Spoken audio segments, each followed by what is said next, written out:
Dok ya, Bu ya. Pasca sarjana UIN, beliau juga adalah orang yang concern di bidang ketahanan keluarga juga. Kemudian anak-anak juga ya Bu ya. Bagaimana perkembangan psikolog anak gitu. Nah tapi ini nggak memperpanjang waktu, nanti biar kita dengar langsung materinya luar biasa. Dan beliau ini juga cukup aktif ya di bidang ketahanan keluarga. Baik, kita sambut Dr. Sarina Aini LC MA PhD, Masya Allah, yaitu tentang kiat memperkuat cinta dan takwa dalam perkawinan menuju surga. Sebenarnya memperkuat imun cinta. Jadi gimana sih mengebalkan imun dalam pernikahan ini gitu. Baik Dok, kami persilahkan waktu dan tempat kepada Dr. Aini.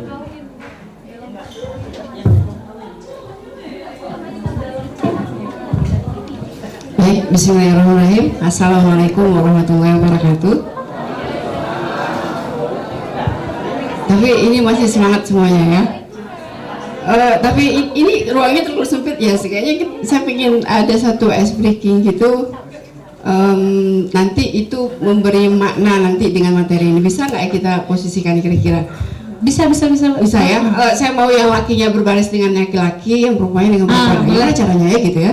Laki-laki berbaris. Ya. Gimana caranya? Atau kursinya digeser? Kursinya digeser boleh. Kalau siang nggak apa-apa, lebih santai lagi. Iya, ya. boleh. Harusnya memang Dok, Bu, iya. Biar jadinya saja lebih rileks nih. Jadi nanti akan ada satu di sini aja, laki-lakinya di sini, perempuan di sini, nggak apa-apa. Kursinya agak digeser ke pinggir Dok. Mungkin dokter-dokter yang laki bisa maju Dok. Dok, maju Dok. Dok bisa ambil posisi di depan Dok. Nggak apa-apa, ke depan lagi aja karena kita ada sedikit pergerakan nanti. Maju ke depan. Dan pergerakan itu punya makna dalam hal mempertahankan perkawinan nantinya. Baik Dok. Ya Dok, yang laki-lakinya Dok. Ya, nggak apa-apa, maju aja. Ini luar biasa ya, dokter-dokter hebat ini.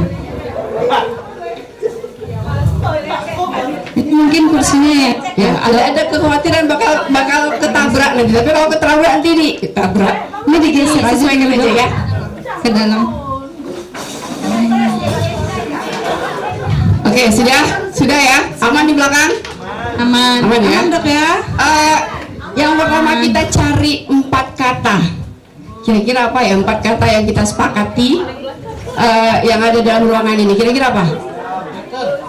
Hah? Apa? Jam ya, jam. Oke ya, jam ya. Kursi ya. Kursi, terus meja. Bisa saya catat nggak ya? Oh, nggak bisa ya? Bisa bantu Dok. Oh, boleh. Jam, kursi, meja, lampu ya. Yang ada benda yang ada di ruangan. Sudah Ibu? Ya. Jam, kursi, meja, lampu. Jam, kursi, meja, lampu. Oke, sekarang kita kembali melihat arah mata angin ya. Utara, selatan, timur, barat kan ya.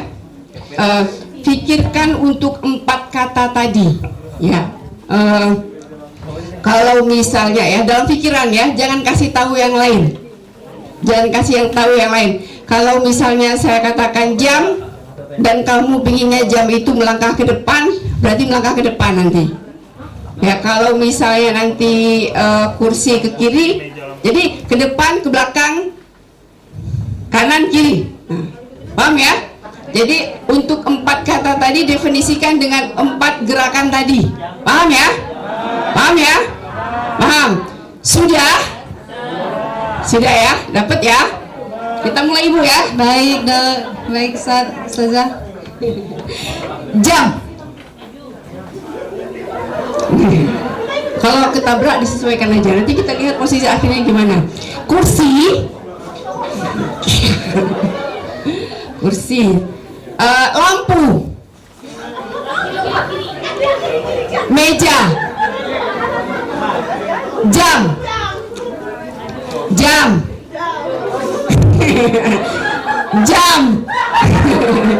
kursi, lampu, nggak apa-apa, biarkan. Lampu, meja, Meja. Meja. Kira-kira gimana barisannya sudah? Masih di barisan yang awal? Oke. Sudah paham sampai di sini? Jelas sampai di sini? Oke, sekarang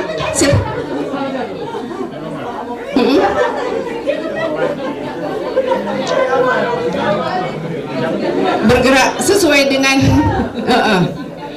meja ke kiri, meja ke kiri lagi sampai habis. Kita ulang lagi ya. Kita lihat seberapa berantakannya. Jangan pisah, jangan dirapiin, tetap di posisi semula. Meja, ya, meja lagi, dan meja lagi. Ketemu saya nih, meja lagi, nabrak. Kursi, bingung. Lampu, jam.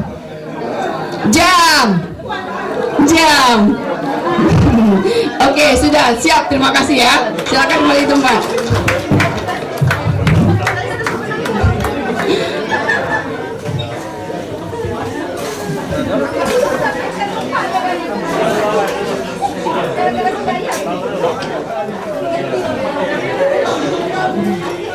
Terima kasih semuanya. Ya, kemana-mana jadinya ya. Pertanyaannya, nah ini pertanyaan selanjutnya. Kira-kira apa yang kalian tangkap dari yang tadi?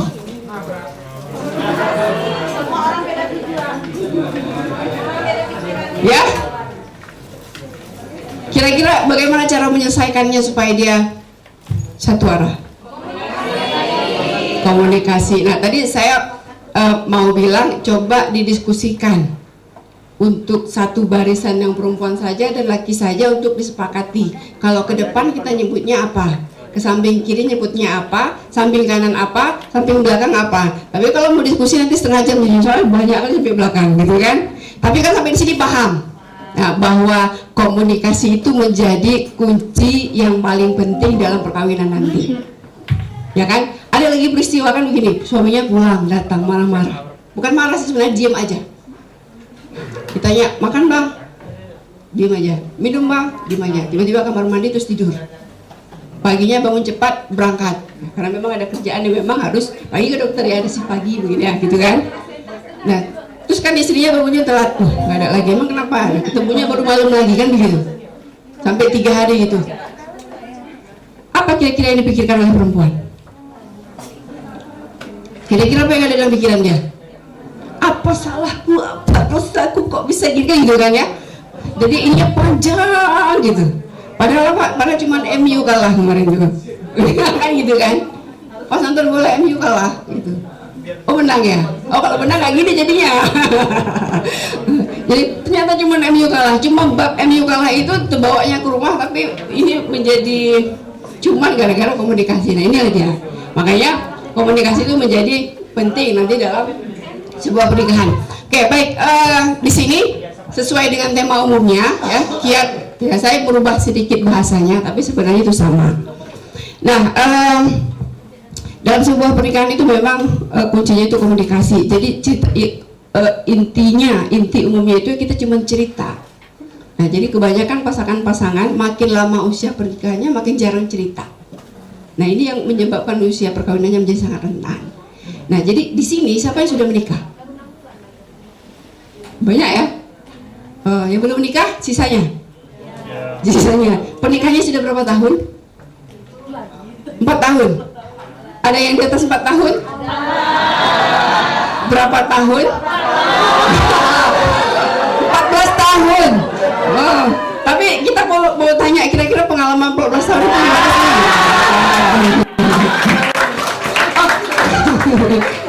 Ya gimana Ibu? Saya 21 tahun. Jadi korban hari ini ya. Nanti nggak apa-apa kita tanya yang paling muda pernikahannya juga.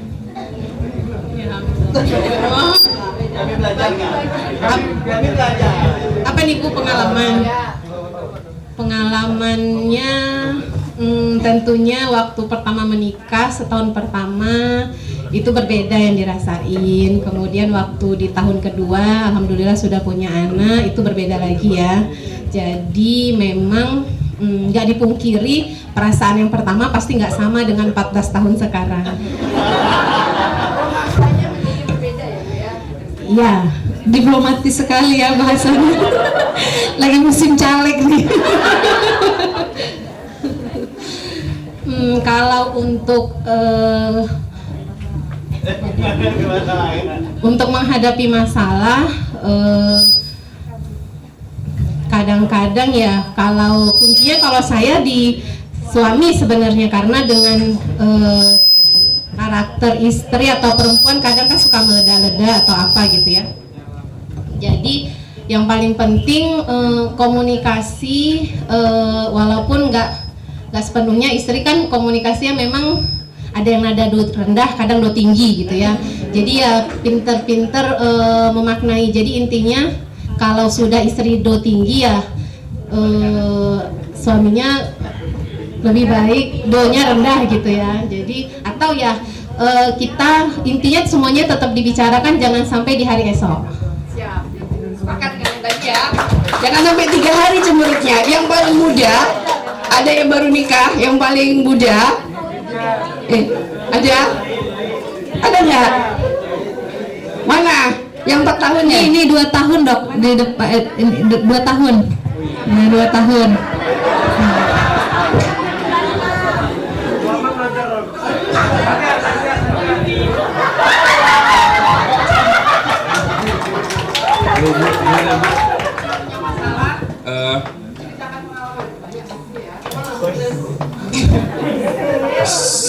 Saya orangnya kan temperamen Ibu.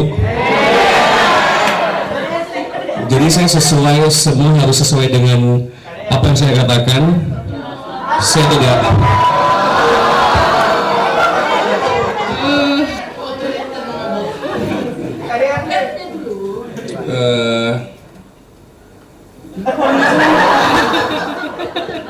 saya menerima diskusi, tapi keputusan harus saya ambil.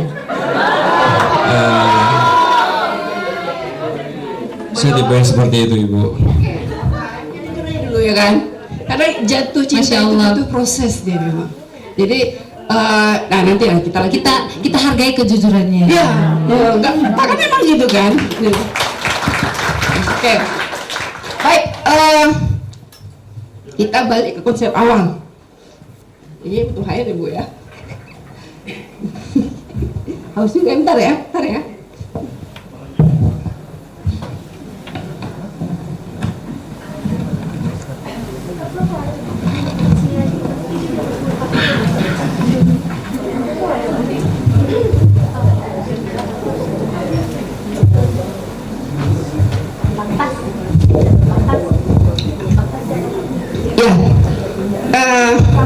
Kita balik ke konsep awal bahwa rumus hidup itu adalah pada satu kata saja. Ya, apa katanya? Kata innalillahi wa inna ilaihi rajiun. Terasa seram ya? Terasa seram, seolah-olah ada yang meninggalkan gitu kan? Tapi memang rumusnya seperti itu, innalillahi wa inna ilaihi rajiun, bahwa kita itu dari Allah dan kita akan kembali pada Allah. Maka sekarang ini perjalanan kita itu adalah perjalanan menuju Allah. Nah, apapun profesi kita, apapun yang kita lakukan, apapun kebisaan kita, kemampuan kita itu harus dalam rangka ilaihi rajiun. Nah, maka dalam bab pernikahan ini pun adalah ilaihi rajiun. Jadi bagaimana kita nanti bisa menetapkan bahwa kita akan membangun sebuah rumah tangga yang dalam rumah tangga itu isinya itu adalah rangka mempersiapkan diri untuk kembali. Ya, kesannya memang dunia kan gitu kan, kesannya memang dunia. Tapi untuk apa istilahnya itu, keimanan, ketakwaan dalam perkara itu tadi yang harus dimunculkan. Nah, maka kalau memang pondasinya sudah berdasarkan ketahuan, apapun yang selesai itu kuncinya. Nah, jadi berbicara tentang pernikahan itu ada 2 dimensi ilahi dan dimensi insani. Dimensi ilahi itu nanti ya di sini yang nilai tauhid dan yang ketakwaan itu harus kita isi dalam keluarga. namanya dimensi insani. Insani itu memang nilai kemanusiaan. Kamu marah ya biasa, tapi bagaimana bisa cara mengatasi kemarahan itu supaya itu punya nilai baik, bisa seperti itu. Kan memang manusia itu kan ego kan ya, manusia itu ego. Jadi ada seorang ya betul, jadi memang dia cenderung ingin menguasai sesuatu, itu manusia. Makanya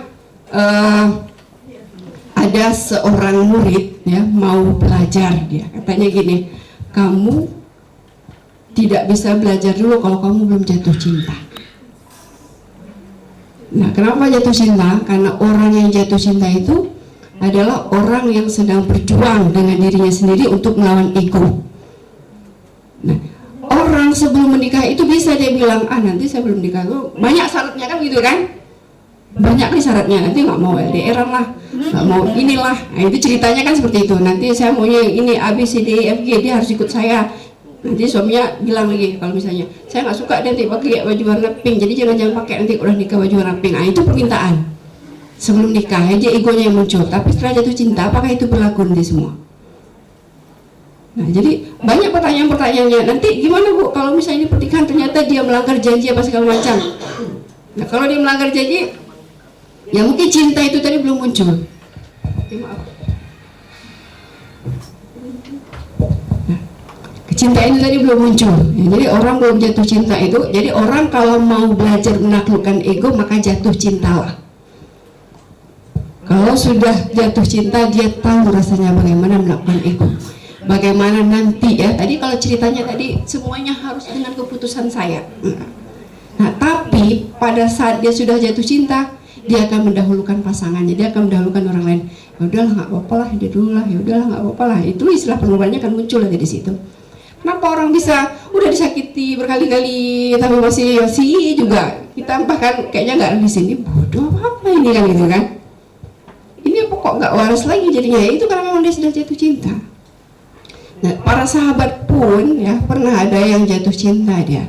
Jadi kata Rasulullah, sahabat kan ngadu, Rasulullah si fulan itu udah kayaknya nggak betul lagi, biarkan saja karena dia sedang bertarung dengan dirinya.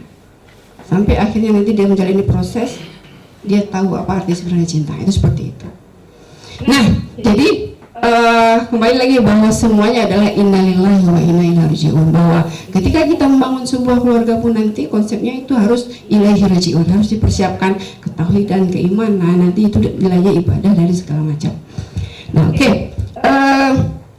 Kita masuk kemari ya, bahwa menikah itu bukan hanya tentang suka ya dan gembira, tapi juga harus kokoh dan mulia. Disebut pernikahan kokoh apabila ikatan hidup tersebut dapat mengantarkan kedua mempelai pada kebahagiaan dan cinta. Nah, jadi kita menikah itu ya untuk bahagia, nggak ada istilah tadi kalau misalnya pengorbanannya hanya sebelah pihak dan satu tinggal nurut aja, nggak ada istilah. Nah, kan kita targetnya adalah untuk sehidup sesurga, kan begitu kan? Bagaimana kita membangun rumah tangga itu yang kita katakan bahwa ini adalah surga dunia saya, ini adalah tempat kembalinya saya ketika ketemu anak-anak, ketika ketemu suami, ketika ketemu istri, dan kedamaian itu ada. Nah, tapi kalau memang kalau tidak kokoh dan tidak mulia tadi, apakah surga itu bisa muncul? Nah, bukannya kita mencari ridho Allah, kan begitu kan? Dalam menikah itu kan kita mencari ridho Allah. Nah, tapi ya kalau isinya itu tidak kokoh, artinya berantem terus, ego, kadang cuma hal sepele tapi berantemnya jadinya besar, atau misalnya keputusannya sebelah pihak tanpa memberitahu yang lain, itu kan masalah. Jadi ceritanya bagaimana keluarga itu bisa mulia kalau dengan kondisi yang tadi ada salah satu pihak yang tidak bahagia. Jadi untuk bisa kokoh dan mulia, dua-duanya harus bahagia. Nah, itu seperti itu konsepnya. Kemudian selanjutnya ini ya Bu ya, jangan. Oke, nah di sini ya tadi saya katakan bahwa ada dua dimensi dalam pernikahan itu, ada dimensi ilahi dan dimensi insani. Ya, yang dimaksud dengan dimensi ilahi itu bahwa ketika kita melakukan akad nikah itu sebenarnya bukan perbuatan biasa. Nah, jadi akad itu adalah sesuatu yang sakral. Iya, kita tahu dia sakral, tapi sesakral apa? Nah, jadi istilah ikatan suami istri dalam Al-Quran itu disebut mitsaqan ghalidh. Ya, janji kokoh. Dan janji kokoh itu dalam Al-Quran itu hanya 3 kali disebut. Nah, jadi yang pertama ya, Allah menyebut kata ini 3 kali dalam Al-Quran. Yang pertama, janji antara Allah dan Rasulnya. Ya, yang bunyinya wa id akhadna minan nabiyyina mitsaqahum wa minka wa min Nuhi wa Ibrahim wa Musa wa Isa bin Maryam wa akhadna minhum mitsaqan ghalidha. Kalimat yang terakhir itu. Jadi perjanjian antara Nabi dan Allah, antara Allah dan Rasulnya itu disebut mitsaqan ghalidha. Jadi coba dicek Al-Qurannya yang 30 juz dengan 6.600 sekian ayat itu hanya 3 kata mitsaqan ghalidha itu. Yang pertama dalam hal ini tadi. Terus teks yang kedua. Ya, yang kedua ini sudah yang ketiga. Yang kedua, janji antara Nabi Musa alaihissalam dengan umatnya. Ya, wa rafa'na fawqahum tur bimitsaqihim wa qulna lahum udkhulul baba sujada. Wa qulna lahum la ta'udu fi sabti wa akhadna minhum mitsaqan ghalidha.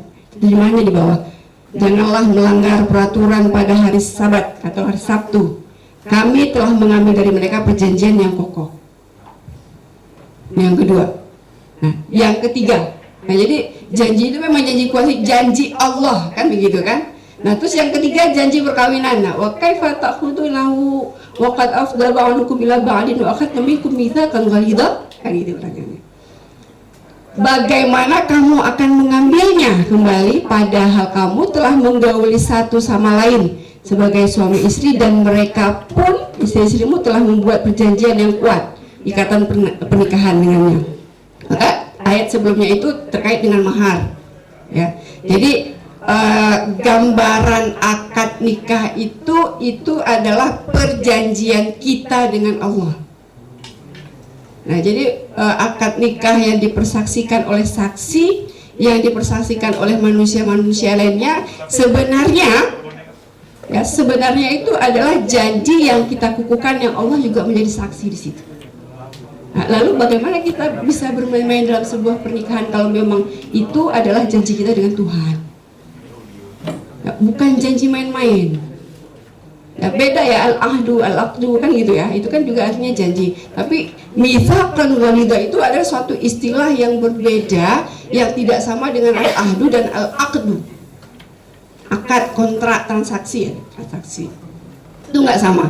Maka ini yang disebut bahwa ikatan perkawinan itu adalah ikatan suci, yang bukan main-main dia, yang bukan nyoba-nyoba. Nyoba dulu nanti kalau gagal kawin lain.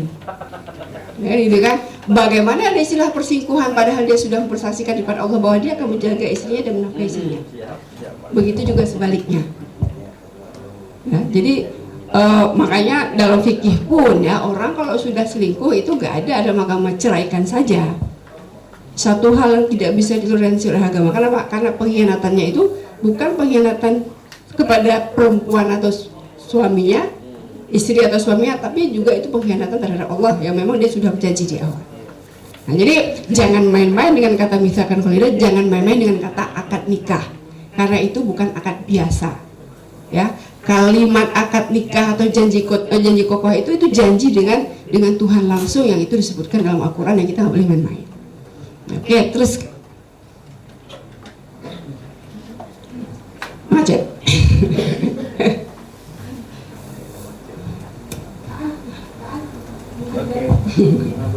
Oke, nah jadi tanggung jawab yang ada dalam perkawinan itu tanggung jawab ilahi dan insani. Jadi kita menafkahi istri atau istri punya kewajiban dengan suami itu sebenarnya bukan karena permintaan suami atau permintaan istri, tapi karena memang kita punya kewajiban dengan Allah melalui akad tadi.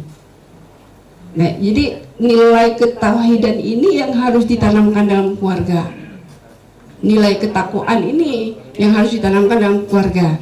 Makanya masalah yang terjadi yang muncul dalam keluarga dan tidak bisa terselesaikan, ya mungkin kuncinya itu tadi. Cuma masalah hubungan dia dengan Tuhan tadi yang nggak selesai sehingga dia bermasalah dengan manusia. Tapi kalau memang ini sudah selesai, tidak kan begitu. Bahwa aku menikahimu, bahwa aku menafkahimu, bahwa aku melayanimu sebagai suamiku, itu memang kewajibanku. Kewajiban yang sudah ditetapkan oleh Tuhan untukku untuk bisa melayanimu dengan sebaik-baiknya. Bukan karena permintaan kamu, bukan karena mengharap kamunya biar lebih cinta, biar ngasih duitnya lebih banyak. Bukan karena itu. Tapi ada karena satu nilai, ya satu nilai yang kokoh, yang itu nilainya tinggi sekali, tidak bisa dibandingkan dengan apapun itu ya. Kan kalau jatuh cinta tadi udah seperti itu jadinya. Jadi saya mencintai tanpa pamrih. Ya, orang yang jatuh cinta yang mampu melakukan egonya, yang sudah pada titik cinta adalah mencintai tanpa pamrih, tanpa embel-embel, tanpa abal-abal, tanpa yang lain. Ya udah, ya cinta saja, selesai. Makanya kalau ya saya sudah mencintai dia, dan saya kalau dia memang berlaku yang tidak sesuai dengan cinta saya, kan tanpa pamrih ya, mungkin itu tidak akan menjadi masalah. Bagaimana kalau memang itu berasal dari kedua belah pihak, itu nanti yang menjadikan dia kokoh dan mulia. Oke. Dari sana. Ya, jadi ini ada beberapa hal ya. Ada beberapa hal yang harus diluruskan sebenarnya sebelum menikah. Ini memang nanti suatu hal yang kecil yang sering dibahas. Tapi saya di sini ingin menanamkan makna yang lebih dalam, bagaimana itu bisa dipahami sebaik mungkin dengan konteks kekinian ya, dengan konteks hari ini, dengan bahasa yang hari ini, supaya memang kata-kata yang sesimpel itu ternyata punya makna yang banyak, punya makna yang luar biasa, dan punya makna yang dalam. Oke, jadi di sini yang pertama meluruskan niat menikah, ya, meluruskan niat menikah. Jadi di sini ada hadis ya, mungkin hadis ini memang sudah sering didengar, sudah sering dibaca, sudah sering disampaikan, bahwa dalam hal memilih pasangan itu punya kriteria. Ya, kalau dalam hadis disebut ya, tungkahul mar'ah li arba, limaliha, wali hasabiha, wali jamaliha. Terus wali diniha yang keempat ya. Terus fatfar bizatiddin. Kamu kalau nikahi perempuan itu enggak apa-apa, karena keturunannya, karena kecantikannya, karena harta kekayaannya, enggak apa-apa, atau karena agamanya juga apa-apa. Tapi ya kalau bisa menikahlah karena agamanya. Nah, jadi saran Rasulullah itu ya karena agama. Nah, kenapa karena agama? Karena kita nanti kan tujuannya itu adalah untuk menumbuhkan ketakwaan. Supaya nanti apa? Supaya nanti pasangan yang paham agama, kita nggak berantem lagi masalah sholat dan keluarga. Ini baru nikah tapi kita dia nggak sholat lah. Setiap hari harus dibangunin kan gitu kan? Itu aja juga masalah. Bagaimana nanti kita kalau punya anak, punya keturunan, lalu bagaimana kita bisa membangun sebuah keluarga yang harmonis kalau untuk masalah agama tadi kita nggak selesai, kita nggak paham. Nah, jadi penerapan hadis tersebut ya bukan hanya pada perempuan, ya, pemilihan yang disebut dalam hadis tadi bukan hanya pemilihan laki-laki perempuan, tapi perempuan juga punya hak memilih laki-laki. Jadi perempuan itu bukan dipilih ya, tapi dia juga memilih. Nah, jadi yang kita pahami selama ini terhadap hadis ini bahwa perempuan itu dipilih oleh laki-laki. Jadi kita tunggu aja dipilih, enggak begitu kan begitu. Jadi bukan hanya sekedar dicintai, tapi kita punya hak juga untuk mencintai dan dicintai. Nah, jadi kesalahannya selama ini seperti itu. Makanya kadang sebagian perempuan itu ya rela aja dia papain dia, karena dia merasa manusia kedua, bukan manusia pertama ya. Jadi itu kesalahan orang memahami bahwa hadis ini, bahwa pemilihan pasangan itu haknya untuk laki-laki dan perempuan, bukan perempuan saja yang dipilih, tapi perempuan juga punya hak untuk memilih. Nah, kemudian yang kedua, yang selanjutnya itu ada persetujuan kedua belah pihak. Ini yang saya katakan bahwa pernikahan itu harus dipersiapkan secara prima, bahwa ada istilahnya jatuh cinta. mereka harus diawali dengan jatuh cinta dulu, harus suka sama suka. Makanya melalui hadis ini pernikahan yang dipaksa itu tidak dibenarkan, karena yang menjadikan keluarga rentan itu kebanyakan adalah keluarga yang dipaksa, pernikahan yang dipaksa. Nah dulu juga ya, pada masa Rasulullah ini saya baca terjemahnya ya, bahwa ada seorang perempuan yang datang daripada Rasulullah, aku mau dinikahkan sama ayahku sama anak paman, istilahnya begitu. Aku dipaksa menikah dengan anak paman supaya menaikkan derajat ayah. Gimana ya Rasulullah? Keputusannya kembali pada kamu. Katanya gini, saya sebenarnya setuju dengan apa yang dikatakan ayah, tapi saya mau perempuan yang di luar sana nih badannya. Ya Rasulullah, saya rela dengan yang dilakukan ayah saya, tetapi saya ingin mengumumkan kepada para perempuan lainnya bahwa ayah tidak memiliki hak untuk urusan itu. Itu nggak ada istilah dipaksa anaknya, ini harus kawin ini supaya ini derajatnya ini, nggak ada istilah. Nah, jadi ini pemahaman hadis yang secara tidak eksklusif ya, yang inklusifnya itu seperti itu. Jadi pernikahan itu memang harus disiapkan dan harus suka sama suka. Memang pengajuannya dari laki-laki dan perempuan bahwa kita ingin menikah, bahwa kita ingin memulai hidup baru. Nah kalau memang ada persiapan itu nanti selanjutnya nanti ya untuk menuju keluarga yang kokoh ya memang harus diawali dengan niat yang baik seperti itu gitu. Baik. Nah jadi kesimpulan dari hadis tadi bahwa calon mempelai baik laki-laki atau perempuan harus benar-benar memiliki keinginan yang prima dan bukan dipaksa. Nah, jadi ini untuk yang menikah nanti ya, tapi kan kalau era sekarang ini kan nggak ada lagi pernikahan paksa ya kan, tapi dengan bahasanya tapi tetap ada juga kan begitu ya. Nah maka pemahaman hadis ini harus dipahamkan secara inklusif ya, supaya tidak dipahami secara eksklusif seperti yang sudah. Oke, selanjutnya ya menikah dengan yang setara, menikah dengan yang sekufu itu jelas ya. Jadi sekufu di sini bukan dalam hal harta atau dalam hal apapun, tapi ya sefrekuensi. Mungkin harta itu tidak menjadi ukuran lagi, harta tidak menjadi ukuran, atau kecantikan tidak menjadi ukuran, tapi ya sefrekuensi. Jadi ketika diajak ngomong itu nyambung, nah, ketika diajak bicara nyambung, ketika diajak diskusi nyambung. Nah, jadi segala keputusan itu menjadi keputusan yang bersama gitu. Jadi kekuatan keluarga itu di mana keputusan itu diambil secara bersama. Kenapa? Karena kalau salah satu pihak punya keputusan, ya ini bukan menyinggung yang tadi, tapi ya sedikit nasihat ya. Kalau misalnya keputusan itu dari sebelah pihak dan tidak berdiskusikan, itu akan menjadi masalah. Cepat atau lambat itu akan menjadi masalah. Itu akan menjadi masalah. Nah, demikian juga sebaliknya, kalau keputusan itu hanya dari istrinya saja, itu akan menjadi masalah juga. Maka harus dibicarakan. Kalaupun memang tidak ingin dibicarakan, tapi harus diberitahu, setidaknya sudah diberitahu. Nah, oh saya nggak paham, udah selesaikan aja itu dulu, jadi urusan kamu. Oke, kalau seperti itu. Kan ada juga seperti itu kan. Nah ini bagian anak ini biar kamu aja keputusannya kan. Bapak kan suka begitu. Nah ini masalah sekolah anak itu saya nggak tahu. Dia tuh jadi urusan kamu, tapi itu masalah yang lain itu urusan saya. Bagi porsi. Oke.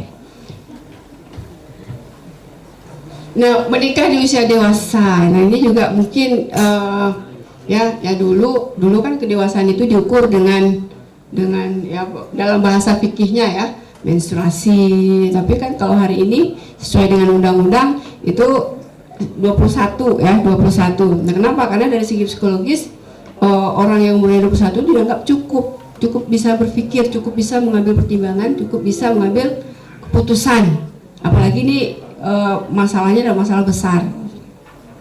Oke, next lagi, kita tidak ingin berlama-lama ya, mengawali dengan khitbah. Oke, next lagi. Nah pemberian mahar terus, nah ini perjanjian pernikahan. Oke, next.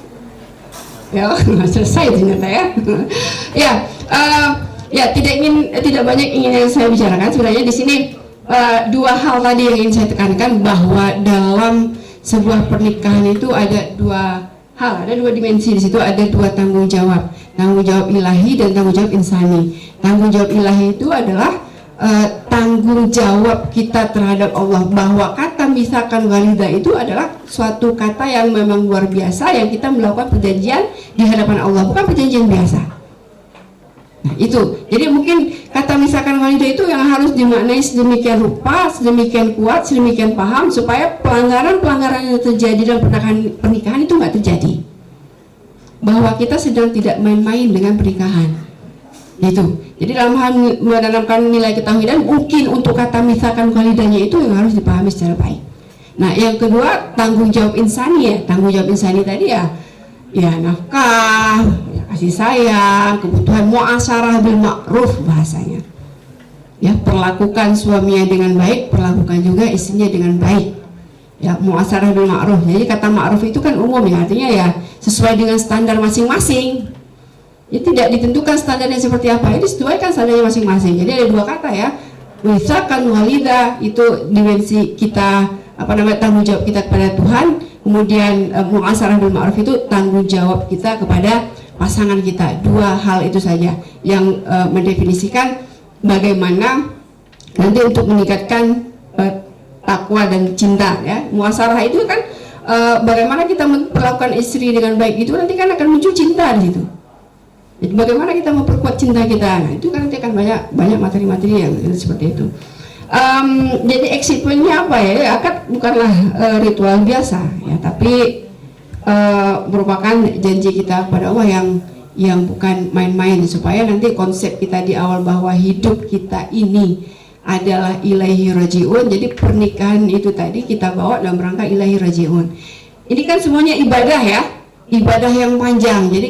Jadi kalau dalam fikih itu disebut menikah itu adalah seperempat ibadah. Kita sudah menyelesaikan setengah ibadah. Nah, setengahnya itu ibadah-ibadah lainnya. Ketika kita sudah menikah itu isinya ibadah semua, dari bangun sampai tidur lagi isinya ibadah. Nah, laki-laki yang dia keluar bekerja, profesinya sebagai dokter, itu sudah akan menjadi nilai ibadah ketika dia pulang nafkah untuk anak istrinya. Istri yang bangun pagi, dia menyiapkan sarapan, kemudian menyiapkan pakaian, mencuci, menggosok, itu semuanya akan menjadi nilai ibadah sampai dia mati kalau memang masih dalam ikatan perkawinan. Bahkan ketika berantem pun itu menjadi nilai ibadah. Nah, jadi menikah itu isinya ibadah semua.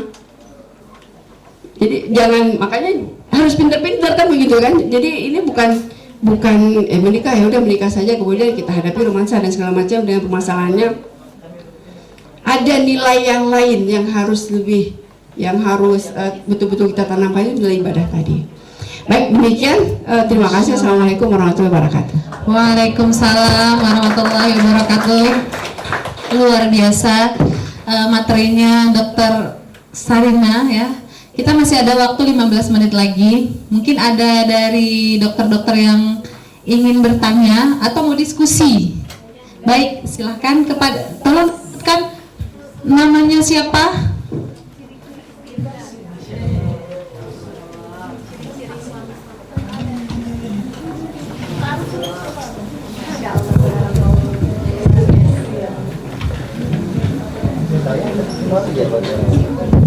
Bismillahirrahmanirrahim. Perkenalkan, saya Rian dari Prodi Ilmu Bedah. Ada dua pertanyaan Ustazah terkait materi yang disampaikan. Yang pertama terkait makna sukufu, di mana mohon maaf sebelumnya pada masa Rasulullah Allah memerintahkan anak angkatnya untuk menikahi yang Zaid bin Harisah, menikahi seorang putri raja Zainab. Kemudian Allah juga yang memerintahkan untuk bercerai. Ya, di situ yang saya pahami bahwasanya di situ dimaknai terkait sukufu. Nah, untuk sukufu saat ini yang dipahami itu seperti apa? Apakah ada evolusi dari mohon maaf yang miskin dan yang kaya atau yang seperti apa? Pertanyaan yang kedua, memaknai perceraian, karena pandangan setiap insan ketika bercerai itu pasti yang perempuan memaknai laki-laki yang salah, yang laki-laki memaknai perempuan yang salah, dan itu padahal itu dibolehkan walaupun dibenci, dan memaknai bahwasanya ini karena Allah mereka harus bercerai sebagaimana putra angkat Rasulullah yang diperintahkan untuk bercerai. Mungkin itu pertanyaan saya. Terima kasih. Assalamualaikum warahmatullahi wabarakatuh. Ya, sukufu itu memang hari ini menjadi ada tafsiran baru terkait dengan sukufu. Nah kadang kalau dulu dipahami bahwa kalau yang kaya nikahnya sama yang kaya kan begitu kan, kalau berpendidikan sama yang berpendidikan, kalau tidak berpendidikan dengan yang tidak berpendidikan. Nah itu dipahami seperti itu. Nah, tapi untuk hari ini rasanya kan kurang relevan karena ada juga ya, makanya tadi dengan bahasanya bahwa sekumpul hari ini ya sefrekuensi, bahasanya kayak gitu ya, sefrekuensi. Jadi harta itu tidak menjadi masalah. Ya, harta itu tidak menjadi masalah kan, harta itu akan itu kan milik ayahnya dan dia akan mencari lagi harta yang lain kan begitu. Jadi untuk tafsiran terbaru hari ini dalam kajian fikih, sekufu itu sefrekuensi bahasa anak mudanya. Ya, artinya kesetaraan dalam berpikir. Nah kadang ada orang sama-sama kaya tapi kalau ngomong nggak nyambung, ya kan? Ya sama-sama anak pejabat tapi nggak nyambung. Kira-kira bisa muncul cinta nggak sih di situ? Karena cinta itu kan munculnya dari ngomong-ngomong kan Bu ya. Kamu merasa nyaman ketika ngomong nyambung, kita bilang A dia juga nyambung, A bisa mengimbangi kan begitu kan? Nah karena nanti akhirnya pada ketika menikah juga dalam keluarga ketika ada masalah atau apa segala macam itu kan kita ngomong juga jadi. Tapi kalau istrinya nggak nyambung kan nggak enak juga kan gitu kan? Ah masalah nggak nyambung dikit-dikit nggak nyambung gitu kan? Jadi pengetahuan, ya pengetahuan tingkat berpikir, ya apa ya istilahnya? Ya tingkat berpikir ya, tingkat berpikir itu yang dianggap sekufu. Ya bukan lagi yang nilainya tadi bukan lagi harta atau kekayaan atau jabatan atau apapun. Nah, karena kebahagiaan itu bukan pada akhirnya bukan pada materi, tapi pada perasaan. Nah kemudian yang kedua ya itu apa tadi Zainab ya, Zainab binti Jahas itu ya, Zaid bin Haris. Nah jadi sebenarnya ada satu ketentuan hukum yang ingin Allah tetapkan. Nah jadi Zaid bin Haris itu adalah anak angkat Rasulullah, ya, anak angkat Rasulullah yang dia nikahkan dengan Zainab binti Jahas. Nah, kemudian ada perintah Allah itu tentang anak angkat, ya, ingin dikatakan bahwa orang tua angkat tidak punya hubungan apapun dengan anak angkat. Maka perintah Rasulullah untuk mengawini, nanti kan pada akhirnya Zainab binti Jahas itu menjadi istri Rasulullah, ya kan? Nah, tujuannya adalah untuk membedakan status anak angkat dengan anak kandung. Nah, tradisi orang-orang Arab jahiliyah waktu itu adalah bahwa anak angkat itu sudah seperti anak kandung dan dia mendapat warisan. Nah, jadi untuk menghilangkan adat jahiliyah itu, maka Al-Quran Allah memerintahkan untuk mengawini Zainab, mantannya Zaid bin Haris, yang menunjukkan bahwa Rasulullah tidak punya hubungan apapun dengan Zaid bin Haris ini. Zaid bin Haris ini nasabnya itu tetap pada ayahnya. Nah, sebenarnya itu yang ingin disampaikan. Nah, kenapa diperintah? Tapi memang Zainab binti Jahas ini dengan Zaid bin Haris berantem terus, ya kan, berantem terus. Ya. Jadi berantem terus. Jadi memang dia laporkan, saya nggak pas sama istri saya. Ya udah, cerai aja. Diceraikan, diperintahkan untuk bercerai. Tapi lalu kemudian Allah memerintahkan untuk mengawini Zainab binti Jahas. Yang tujuannya adalah untuk menghapus adat Arab yang menganggap status anak angkat itu sama dengan status anak kandung. Itu seperti itu. Oke, ada lain?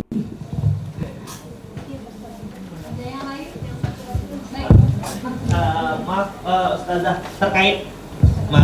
Ustazah, terkait memaknai qadarullah perceraiannya itu, maksudnya perceraiannya itu kan atas perintah Allah. Untuk saat itu ada Rasulullah. Nah, untuk saat sekarang kita memaknai bahwasanya itu terjadi yang qadarullah, itu bagaimana? Mungkin Perceraiannya ya.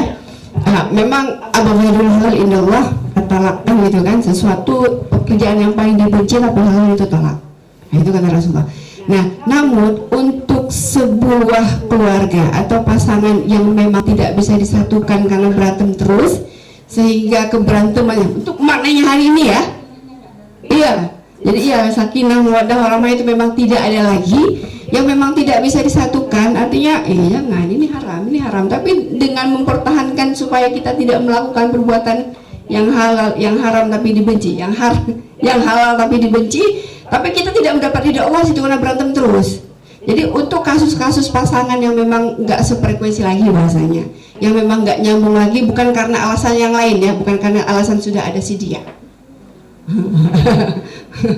Ya, dengan memang nggak bisa digabung, memang nggak bisa disatukan, sudah banyak hal ya. Kan kasus Zainab binti Jahsh dengan Zaid bin Haris itu memang nggak bisa disatukan, berantem terus gitu. Ya artinya nanti itu kan tidak memberikan keriduan juga. Nah kita pinginnya keluarga kita diridoi tapi berantem terus, ini kira-kira ada nggak sih ridho Allah di situ kan? Nggak sempat kita mikirin ridho Allah, kenapa? Saya berantem terus. Nah jadi hari ini ya seperti itu. Kalau memang untuk pasangan-pasangan yang mungkin, tapi itu jangan dijadikan alibi nanti. Kita kan nggak bisa nyatu lagi, udahlah cerai aja, padahal udah ada yang lain. Itu emang alasan kan? Nggak, itu ke situ. Jadi kalau memang dianggap ya satu hal itu tidak bisa didiskusikan lagi dan kalau dipertahankan akan memberikan mudarat yang lebih besar, maka sebaiknya pisah. Bukan menganjurkan untuk pisah, tapi lihat tingkatan kemaslahatannya. Apakah ketika nanti dia bertahan akan memberikan maslahat atau tidak? Kalau ketika mungkin ya memang kita harus bersabar bertahan, mungkin ada yang salah paham masing-masing dengan pikirannya, tapi nanti setelah itu akan selesai. Makanya dalam fikih itu perempuan atau laki-laki itu diberi kesempatan untuk berpikir. Jadi iddah itu adalah kesempatan berpikir untuk masing-masing pasangan. Jadi kalau sudah cerai kan nggak boleh kawin dulu ya, harus nunggu masa iddahnya dulu 3 bulan. Nah jadi 3 bulan itu adalah sebenarnya waktu berpikir untuk laki-laki dan perempuan, untuk suami, untuk kedua pasangan berpikir lebih jauh bagaimana saat dia jauh. Nah, itu kan biasanya orang kalau ada di dekat kita tidak berpikir tentang dia, tapi kalau dia jauh kita ingat-ingat. Biasanya ada dia yang bawain airnya, biasanya ada dia yang buat ini biasanya. Jadi nanti ketika biasanya itu berarti ada kesempatan untuk bisa balik, ada kemungkinan untuk balik, yang mungkin ada rasa rindu kan, bahwa ada kesempatan untuk memahami kesalahan masing-masing. Nah tapi kalau memang dalam 3 bulan itu memang aman sendiri gitu kan gitu. Ngapain lucu-lucu lagi? Dan dikasih kesempatan 3 kali itu. Ya, untuk bisa balik cerai. Itu sebenarnya hukum fikih ya tentang iddah, tentang rujuk itu sebenarnya pemberian kesempatan untuk berpikir ulang. Apakah berpisah itu lebih baik atau tidak? Itu seperti itu. Baik, Masya Allah. Mudah-mudahan terjawab ya dok. Ada lagi yang ingin bertanya, kita punya waktu 10 menit lagi. Baik, tolong disebutkan namanya siapa.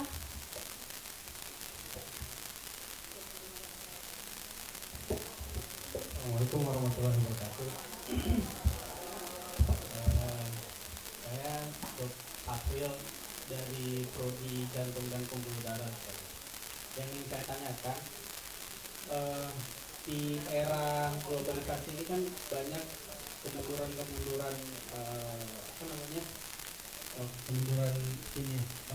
budaya gitu. Jadi ada beberapa perempuan yang ketika dia menikah dengan laki-laki karena ditengoknya mungkin charming atau gimana, ternyata setelah 2 tahun dia menikah suaminya homo. Nah itu bagaimana Ustaz? Nah itu gimana? Masya Allah, iya benar dok. Saya punya 2 dan bahkan saya hampir jadi korban, hampir. Jadi iya ini benar nih kasusnya Ustazah. Jadi saya waktu itu dijodohkan sama seorang dosen. Iya pribadi juga nih Ustazah. Dosen USK. Secara penelitian keren, indeks Scopusnya keren, PNS. Kalau kita dokter ya pasti orang tua kita pengennya kalau nggak PNS ya minimal sekufu yang seperti itu ya. Kalau di kalangan masyarakat kita kalau PNS itu adalah orang yang terjamin masa depannya. Orang tua kita beranggapan seperti itu. Itu saya udah ketemu tuh orang tuanya, mamanya, pokoknya udah ketemu semuanya, udah mau tentukan hari pernikahan. Qadarullahnya Ustazah nggak jadi, pokoknya ada masalah gitu. Saya nikah, saya lebih memilih yang sekufu agamanya. Akhirnya 3 bulan saya menikah, dia menikah. Ternyata 6 bulan dia menikah dengan istrinya, dinyatakan cerai karena 6 bulan nggak disentuh dan dinyatakan ternyata dia homo. Itu dosen. Nah, kawan saya, teman dekat, gitu juga 3 bulan menikah. Oh, secara penampilan maco, keren. Mereka honeymoon di hotel mewah di Jakarta gitu kan. Postingannya keren banget gitu. Tapi ternyata 3 bulan cerai. Ternyata ketika mau honeymoon ada aja alasannya. Masa udah di depan mata nggak disentuh ya kan Ustazah? Jadi 3 bulan nggak ada apa-apa akhirnya cerai. Dia lebih memilih pasangan laki-lakinya, benar itu. Ini memang fenomena udah akhir zaman, sedikit laki-laki dapat laki-lakinya agak lain lagi. Agak lain gitu. Ini fenomena. Ya agak lain rasanya ya. Ya, makanya sebenarnya kita percaya bahwa taraktu fikum fil amrain itu kan, bahwa kata Rasulullah itu kami meninggalkan 2 hal yang kalau kamu itu nanti berpegang pada itu kamu nggak sesat, kan begitu kan. Makanya dalam konsep inna lillahi wa inna ilaihi rajiun itu tadi kan nggak sampai ya, artinya ketika ilaihi rajiun itu Allah itu memang betul-betul dia utus rasulnya, kan begitu kan, dia kasih tahu. Atau misalnya seperti ini kan perbuatan Nabi Nuh ya, umat Nabi Nuh dulu kan begitu kan, kasih tahu bahwa itu Nabi Lut ya, maaf terbalik ya, Nabi Lut ya. Kemudian sampai berapa banyak rasulnya itu kan begitu, sampai Rasulullah, sampai akhirnya kita dikasih Quran juga, nggak cukup lagi Quran, kasih hadis juga, dibimbingnya betul-betul dibimbing gitu. Nah maka kembali lagi saya katakan bahwa kepada hadis yang pernah muncul di 1400 tahun lalu, hadis yang saya sebutkan tadi itu, bahwa pemilihan ya pasangan itu jangan pernah karena fisiknya ya, karena tadi itu kan fisik charming, apa tadi, maco gitu, ternyata maco profesi ternyata itu kan enggak sifatnya tidak permanen, sifatnya temporer ya, mungkin dia kecantikan. Kalaupun ia memang tidak homo atau cuma sekedar charming atau cuma sekedar gantengnya, tapi kan ganteng itu tidak akan punah. Makanya yang diajarkan agama itu sesuatu yang sifatnya permanen ya. Jadi kalau kamu pilih agama, fatfar bizatidin, taribat yadak, ujungnya gitu kan. Kalau kamu pilih agama, kamu selesai, semua cantiknya dapat, hartanya dapat, keturunannya juga dapat, kan begitu kan. Nah jadi terlihat klise memang kalau kita kembali kepada hadis, tapi memang yang betulnya seperti itu. Jadi ajaran yang universalnya itu yang seperti itu. Nah, kita nggak bisa kembalikan lagi ya. Ini makanya kalau berbicara konteks hari ini itu kan nanti akan berganti-ganti ya. Hari ini kita katakan A, kemudian besok B, kemudian nanti lusa lain lagi kejadiannya, itu akan terus seperti itu. Tapi kalau kita kembalikan kepada usulnya, pada asalnya, pada dasarnya, pada sesuatu yang hakikat, itu nggak akan pernah berubah deh sampai kapanpun dan dimanapun itu tetap berlaku. Jadi luar biasanya ya konsep Al-Quran itu ya universal, sholih likulli makan wa zaman, bahwa semua Al-Quran itu dia berlaku untuk semua tempat dan zaman. Ya begitu juga dengan hadisnya ya, hadis-hadisnya berbicara umum. Kan kalau hadis itu kan berbicara tentang hal-hal yang menyangkut dengan perilaku manusia, sesuatu yang dijelaskan Quran, tapi mungkin Quran bilangnya secara abstrak, nanti dirincikan lagi oleh hadis ya, sesuai dengan fungsinya Rasul. Al-Quran katakan ya nikah, kan gitu kan, fankihu ma tawalakum minan nisa masna wa thulatha wa ruba', kan gitu kan. Jadi kalimat fankihunya itu ada perintah untuk menikah. Nah tapi perintah menikah itu kan bukan perintah yang wajib, bahwa kalau orang tidak menikah menjadi berdosa, kan tidak ya. Karena Tuhan tahu kondisi manusia itu, mungkin ada yang sampai meninggal dia nggak dapat jodoh, kan gitu. Ya ada yang mungkin memang di umur yang 30-40an dia sudah. Nah, jadi Allah itu sangat mengetahui kondisi manusia, sehingga ayat-ayat yang diturunkan itu ya abstrak dan universal tafsiran. Maka fungsi Rasulullah itu adalah menafsirkan. Maka tafsiran hadis tadi, oke, baik kita menikah, kira-kira menikah dengan siapa? Bagaimana cara memilihnya? Nah, keluarlah hadis tadi itu. Fankihu tungkahul mar'atu li arba' limaliha wali jamaliha wali hasabiha wali diniha fatfar bizatid din taribat yadak. Ya kalau kamu mau nikah pada empat hal ini terserah. Nah tapi yang asal kamu tahu, kalau kamu menikah karena agamanya kamu selesai semua, udah itu aja. Nah maka tadi untuk menyelesaikan masalah-masalah yang hari ini yang untuk yang homo apa segala macam, udah agamanya aja kan, ya ini membuktikan bahwa pilihan terhadap laki-laki yang kuat agamanya ternyata menyelamatkan, ya kan? Ternyata yang charming, yang macho tadi nggak macho, tidak macho secara hakiki dia. Nah, itu kira-kira seperti itu. Jadi untuk menghadapi permasalahan hari ini, kembalilah kepada hal-hal yang sifatnya usul. Kembalilah kepada hal-hal yang sifatnya apa ya bahasanya ya, Al-Quran ataupun hadis. Pada dasar agama Islam itu memang sudah mengatur semuanya. Itu saja. Seperti itu. Masya Allah, luar biasa materinya ya. Ya benar Ustazah. Jadi ini memang Dok ya, ketika kita memilih, kalau saya dengan suami saya bilang begini Bang, kayaknya kalau yang menyatukan kita itu cuman agama, dimanapun, sampai kapanpun. Kenapa? Karena kalau misalnya anak FKIP biologi dengan anak matematika dihadapkan mau diskusi, pasti nggak nyambung. Yang satu ngomong fotosintesis, yang satu ngomong rumus, ya kan? Nah, tapi kalau kita ngomong masalah agama, kayak tadi misalnya dokter, siapa mohon maaf dok yang bertanya, dokter Zaid? Rian, dokter Rian tadi misalnya kan, walaupun beliau dokter bedah, tapi ketika kita ngomong tentang agama nyambung nggak? Nyambung. Nah begitu juga. Jadi saya sendiri ketika memilih dengan suami, ini pengalaman Dok ya. Kebetulan suami saya keluarga orang tua PNS, ayah tugas di rumah sakit, mama guru PNS, dan notabene keluarga saya itu keluarga PNS. Sementara keluarga suami saya enggak. Keluarga tengku Aceh lah. Saya orang Batak Mandailing. Jadi itu ada fenomena memang mereka ketika mau menikah itu ngapain sama orang Aceh, nanti tukang kawin, Ustadz, kuat kawin, Ustadz mau kau dinikahi nanti 4 istrinya Ustadz itu, gitu-gitulah pokoknya waktu itu kan. Saya bilang sama mama, kan mak orang Batak Mandailing situ juga Ustadznya orang itu juga kawin juga bukan Ustadz gitu. Jadi ternyata awal pernikahan itu keluarga enggak setuju, ibu ayah enggak setuju karena dianggap jauh dan ustadz. Jadi masih punya framing ustadz tuh gimana gitu ya, kehidupannya nggak jelas. Tapi itu tadi memang Ustazah, saya cuma satu itu hadis yang paling saya pegang waktu itu, ya Allah, saya nggak takut lah, maksudnya masalah rezeki itu biar kamu yang selesaikan. Yang penting kamu bilang tentang agama, Rasulullah bilang agama, saya yakin engkau yang selamatkan, ya sudah. Tapi alhamdulillah ini masuk 5 tahun pernikahan, terhitung sekali konfliknya. Konflik pun, kalau konflik itu cuman karena dari diri sendiri sebenarnya. Ya tadi karena masalah komunikasi, saya berharap dia bilang cinta, rupanya nah laki-laki ternyata memang one way pikirannya.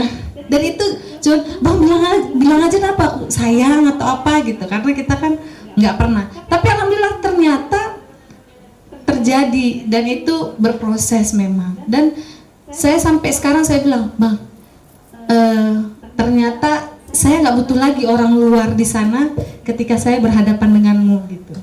Karena kita ternyata sudah menemukan, oh ini nih kepala keluarga yang memang nyatu dengan kita. Dan makanya saya bilang, ini bapak-bapak ini tergantung bapak-bapak sebenarnya gimana caranya nih. Wanita ini mudah ya, kalau ngambek peluk aja. Ya kan Ustazah, ya kan dok? Atau minta maaf aja gitu. Jadi mungkin itu ya Ustazah ya, pengalaman nih. Baik, ini luar biasa ya, materi siang tapi makin panas gitu ya, makin seru. Karena serunya materi itu tergantung banyaknya penanya. Artinya kan ini nalarnya jalan gitu ya, menyimak materi dengan baik. Baik, kami mohon maaf sebagai moderator mungkin banyak kekurangan dan kesalahan. Ini nanti kita masuk break sampai 13.30 materi selanjutnya. Baik, sebelum kita tutup nanti kita baik. Sedikit aja ya, bahwa satu ya, the high level of love itu adalah mencintai orang yang sama sampai akhir. Nah itu saja. Masya Allah. Mencintai, gimana ada yang ingat tadi? Mencintai orang yang sama sampai akhir. Bismillah, mudah-mudahan ya semuanya juga bertahan. Ya baik, kita sudah selesai materinya lewat 5 menit.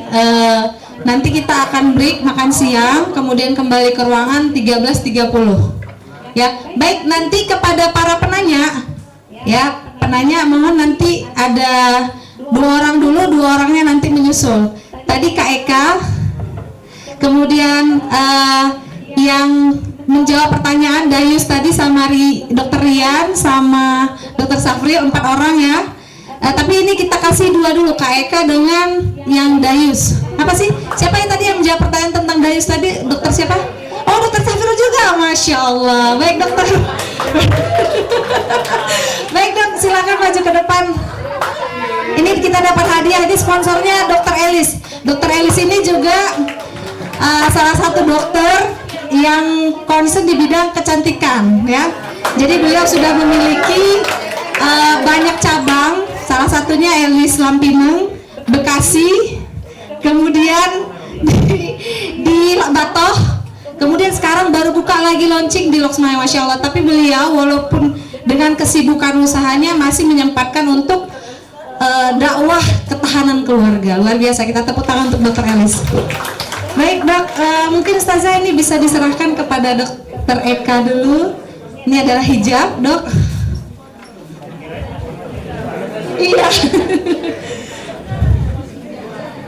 Mudah-mudahan bermanfaat ya dok.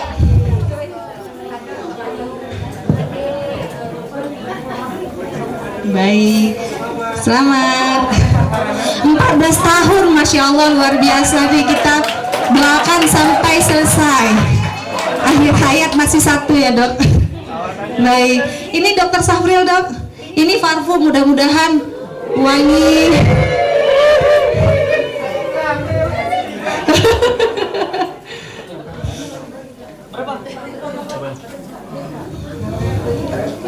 Nah, buat istri boleh nanti biar senang istrinya. Baik, Masya Allah, tepuk tangan dong untuk kita semuanya. Yang Dokter Rian menyusul ya dok. Baik, kita tutup, perbanyak istighfar dulu. Astagfirullahaladzim, astagfirullahaladzim, astagfirullahaladzim. Kita tutup materi hari kita dengan mengucapkan doa kafaratul majlis. Subhanakallahumma wa bihamdika asyhadu an la ilaha illa anta astaghfiruka wa atubu ilaik. Assalamualaikum warahmatullahi wabarakatuh.